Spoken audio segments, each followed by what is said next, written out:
I want to tell you a story about an experience I had with a spiritual teacher many years ago. I never met him before. I never met him since then. I was just sitting in his kind of satsang group, and I was expecting something like love and light. And he seemed to be a little bit aggressive instead of full of love and light, which was somehow interesting. And then he told us a story about Buddha, saying everybody believes that Buddha was interested in enlightenment, and he wasn't. He was interested in death.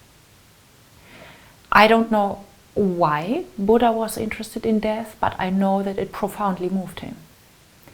And then he looked into my eyes and said, "You will die." And I was somehow like, hey, come on, we never met before. How do you talk to me?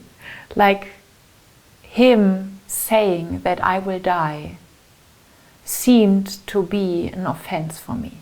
How absurd, how perverted. Because the only thing that you know for sure about any stranger in this world is that he or she will die. Everything else is offending. Everything else might be too touchy or too close. But this for sure not. So there is something of telling spirituality from the place of death. And there is something about approaching spirituality from the moments on, or from the moments that make us the most vulnerable. And the most vulnerable, we are not in love and light and namaste and I see the Buddha nature in you. We are the most vulnerable when it comes to our fear of dying alone. And dying without having lived. And dying in pain.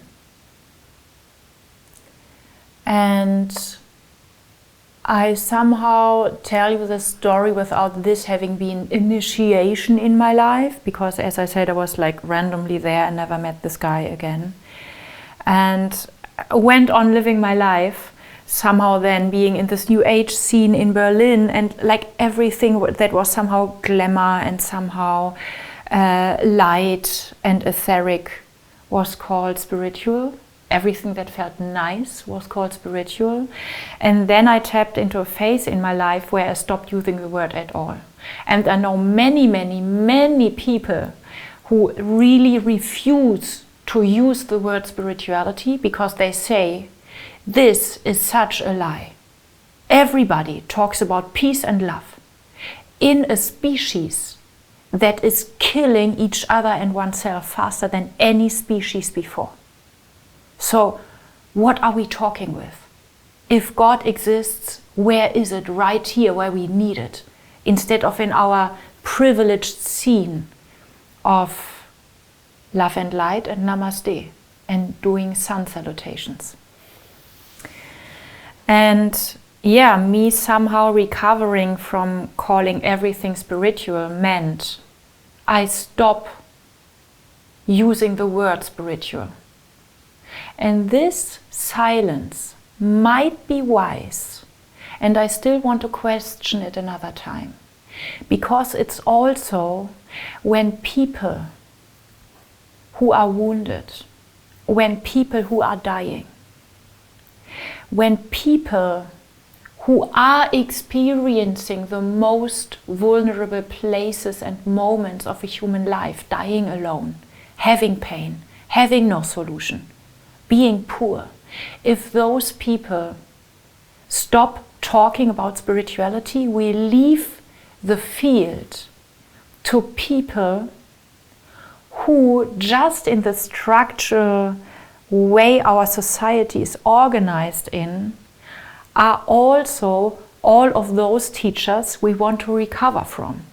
So saying, like, let's say, privileged, rich people teaching from above about what is love and what is light and what is truth and what is the Buddha nature is something, I mean, everybody is allowed to talk about spirituality, but if only those ones are left, in the scene, there is something tricky going on, because then we might also collapse when we listen to these teachings.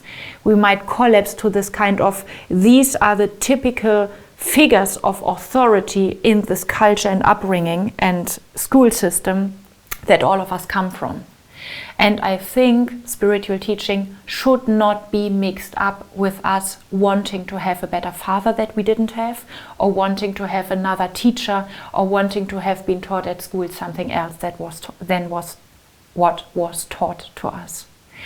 What I want to say now is, since I explore with a lot of curiosity and at least attempt to be precise and obsessed, embodiment, my navigation and my experience become something that I want to call spiritual. And I know so many people who deeply cultivate an own sense of spirituality. And I would love all of us to speak up again, to not shrink from this word, but like entering the wounded, the misunderstood, the twisted spaces of this word spirituality and filling it anew from inside. I don't want us to be silent out of wise reasons. I want us to speak up out of risky reasons that are at least something new. And I want to say who I want to hear more in the field of spirituality.